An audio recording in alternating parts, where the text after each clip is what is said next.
welcome to my channel. My name is Andrea. I'm a vegan foodie traveler. This vlog documents my 2-day trip to Bath, named after its famous Roman-built baths. Made it to Bath and now I'm going to have breakfast.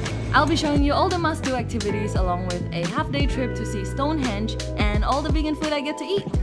I'm having my first meal at this cute little fully vegan cafe. They serve pastries, toast, and sandwiches. This is one of their most popular dishes, carrots and cream cheese toast. The carrot is supposed to mimic salmon. I'm impressed. Simple, fresh, and delicious. After breakfast, I begin to explore the city on foot and take a stroll along the riverside.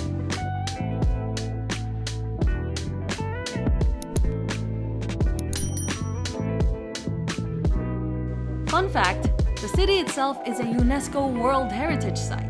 Designated in year 1987, the city of Bath offers Roman remains, Georgian architecture, and cultural significance.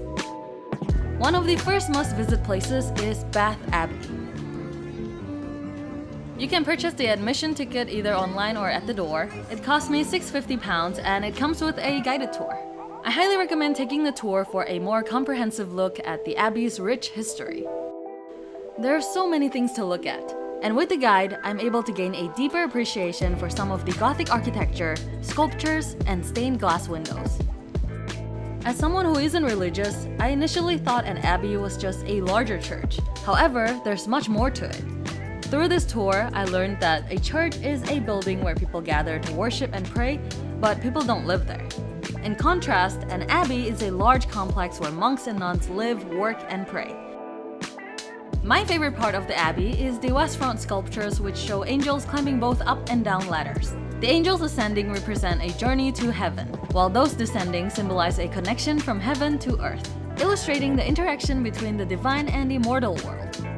Adjacent to Bath Abbey, there is a picturesque public park named Parade Gardens.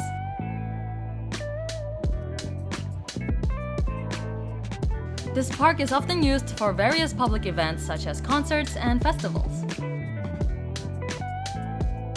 Queen Elizabeth II visited park parades in 1973. Her visit marked an important moment for the city and added to the park's historical significance. Next, I slowly make my way towards the iconic Royal Crescent and the Circus. Bath is renowned for its Georgian architecture, and these structures are notable for their unique shapes. The circus, arranged in a circular form, was intended to create a dramatic and cohesive urban design. The Royal Crescent, with its sweeping crescent shape, was designed to provide a grand and harmonious view while maximizing the use of space on the sloping terrain. Both are constructed from distinctive Bath stone, which gives them their elegant and timeless appearance.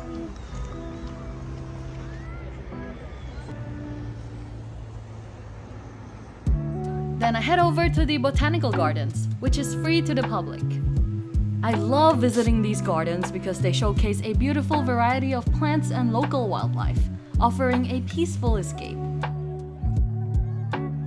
Every time I travel to a new city, I make it a point to check out the local botanical gardens. It's my way of connecting with the area's natural beauty. After exploring all morning, it is time for lunch. This is a vegetarian cafe and deli that offers vegan options. And I'm having the full Indian breakfast that can be made vegan by switching the eggs to scrambled curry tofu. It comes with lentil soup, tomato chutney, coconut yogurt, mango lime achar, Indian flatbread, and their homemade mango lassi.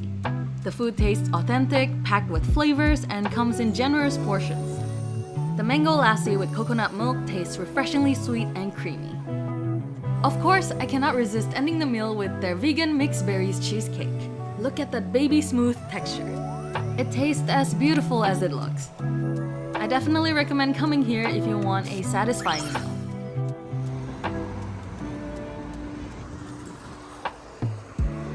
After lunch, I take a 30-minute walk back to my hotel. I left my luggage there upon arrival, and it is finally time for check-in.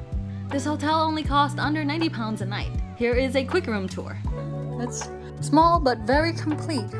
Has a desk. Let's see the restroom. I like it. Later, I head out again for another must-visit attraction. But first, I need an oat latte to re-energize. So this is the Roman Baths, the historic site where the city gets its name. It provides a fascinating glimpse into the past. The Roman baths date back to around 70 AD. They were built over natural hot springs that the Romans believed had healing properties. This complex includes the Sacred Spring, the Roman Temple, the Roman Bathhouse, and the museum, which showcases a wealth of artifacts.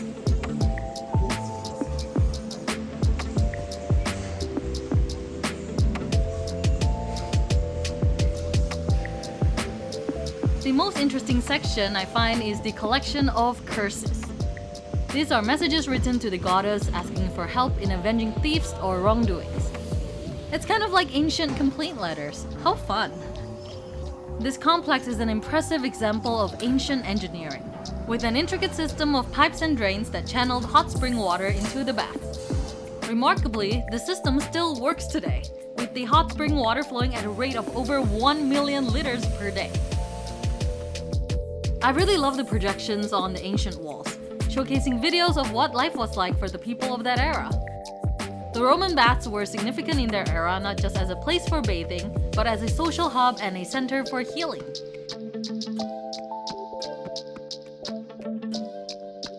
Towards the end of the tour, you even get a chance to taste the sulfuric water. It is believed to have healing properties, but I must say, it tastes pretty nasty.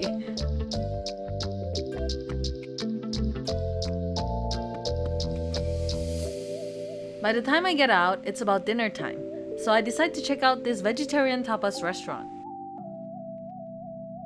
The waitress recommends ordering at least 3 dishes per person. So first up is soup of the day, which is pumpkin soup. Definitely a comforting start. Next are the chicory bites with mandarin and almonds, which I find just okay. Lastly, I have the ravioli, and this one is the most flavorful dish of the night. So overall, I give it a 3 star. It was a decent meal, but nothing really stood out.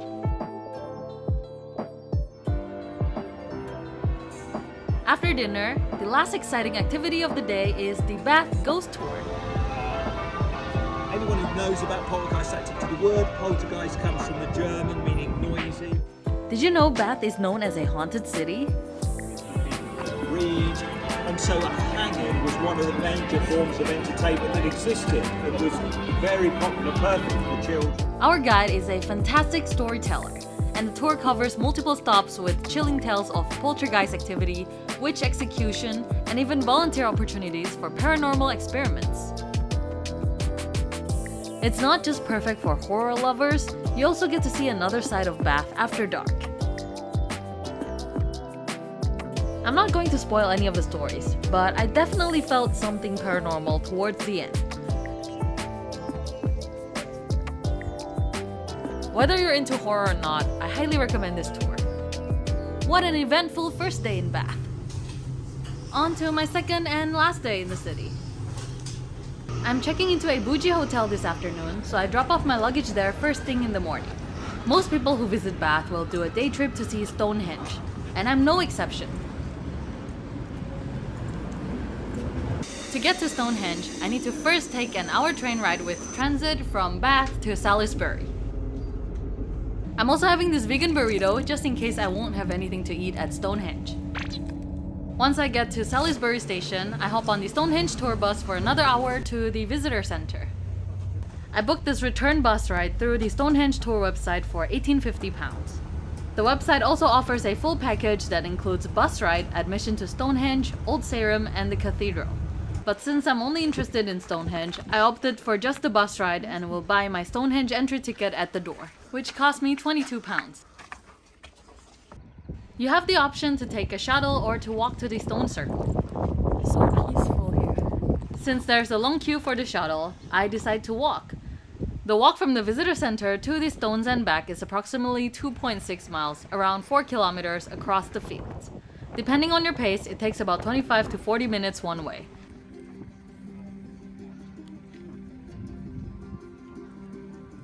Stonehenge is one of the most famous landmarks in the UK. This prehistoric monument consists of a ring of standing stones, each around 13 feet high, 7 feet wide, and weighing about 25 tons. It's believed to have been constructed between 3000 BC and 2000 BC. The purpose of Stonehenge is still debated, but many believe it was used for ceremonies, astronomical alignments, and as a burial site. Honestly, I'm surprised to find the stones don't look as majestic as they do in photos. They actually seem quite small in real life. Nonetheless, it's really interesting to see them up close and think about their ancient origins. There's no one here.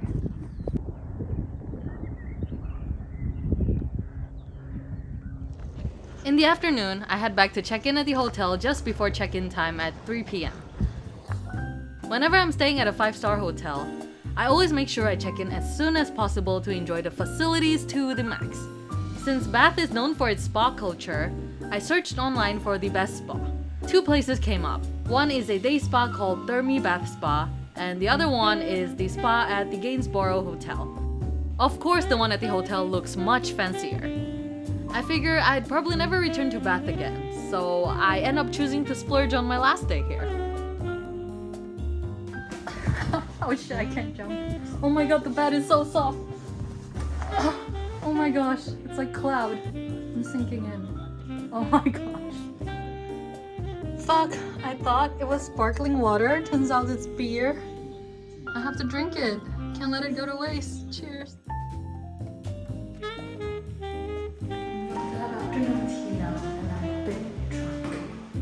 Before heading to the spa, I'm having vegan afternoon tea for dinner at the hotel's restaurant. This charming afternoon tea room is a beautiful spot for a memorable experience. For £36, the menu offers a wide selection of specialty blended teas from around the world. You'll also enjoy delicate finger sandwiches, fluffy warm scones with cream and homemade jams, and fine miniature pastries. Although none of the food is refillable, I still get to try as many tea as I like, so it's definitely worth it. This is my second afternoon tea of this UK trip so far. I find the finger food and tea culture so delightful. I never really liked scones before, but the ones here are so good they completely change my mind. Honestly, I'm not too impressed by the pastries, they taste basic. Regardless, I do enjoy the sandwiches, scones, and tea, as well as the attentive service. Imagine being able to pamper yourself with fancy afternoon tea like this every week. As I mentioned earlier, the main reason I stay at this hotel is for their spa village. After visiting the Roman bath yesterday, it's fascinating to experience this modern take on the city's thermal heritage. Just look at how stunning this place is. Hotel just gave me a complimentary wine. Of course I have to drink it. I'm not gonna carry this around. So that wraps up my 2-day trip to Bath. Before leaving, I have my last meal at the vegan cafe I visited on the first day. This is probably my #1 favorite spot for food in Bath. Overall, I really enjoyed my time here. Here's a breakdown of my spending. The trains were from Bristol to Bath and Bath to Salisbury. The most expensive thing was a night at the second hotel, so the total adds up to over £600 for this 2-day trip. But Bath is the kind of place I'd only visit once, so I think it's okay to splurge a bit. Thank you so much for watching. I hope you enjoyed this vlog. I'll be exploring Wales next, so stay tuned. Please support me by giving this video a thumbs up, leave a comment, and subscribe if you haven't. Also turn on notification alerts to know when I upload a new video. See you!